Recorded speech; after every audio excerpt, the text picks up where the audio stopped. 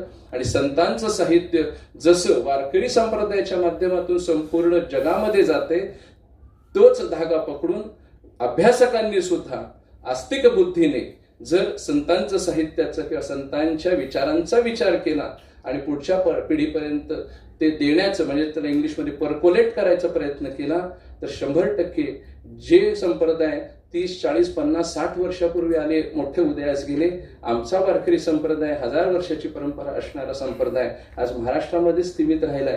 तो संप्रदाय महाराष्ट्राच्या बाहेर जाईल, भारताच्या बाहेर जाईल आणि खऱ्या अर्थाने हे विश्वची माझे घर ऐसी मती जयांची स्थिर किंबहुना चराचर आपण जाहला. हे विश्वबंधुत्वाचं नातं ज्या माऊलींनी दिलं, तो माऊलींचा संप्रदाय वैश्विक होईल. आणि असे जे उपक्रम होतात ते खूप धन्यवाद. आपण मला आज बोलवलं, शेवटचा दिवस होता. मला खऱ्या अर्थाने वेळ झाला असता किंवा मला संधी मिळाली असती तर एखाद्या विषयामध्ये मी बोलायला पण आलो असतो. कारण संत साहित्यावरती बोलायचं म्हणजे जेव्हा बोलायला लागतो तेव्हा काय बोलायचं असा प्रश्न असतो, पण बोलून झाल्यावर कळतं की आपण काहीच बोललेलो नाही. ही सगळ्यांचीच आमची अवस्था होते. पण या ठिकाणी सरांच्या समोर विचार मांडायला मिळाले, सगळे विद्वत ज्ञानीवंतांच्या समोर मला विचार मांडायला मिळाले. त्याबद्दल मी दिलेल्या वेळेत म्हणजे 5 ते 6 मिनिटातच माझं मनोगत या ठिकाणी थांबवतो आहे. कारण सगळ्यांना पुढच्या व्यवस्थेसाठी जायचं आहे आणि आत्ताच नको खूप कंटाळवाणं, म्हणजे पुढच्या वेळेस तुम्ही व्यवस्थित माझं ऐका. तर रामकृष्ण हरी.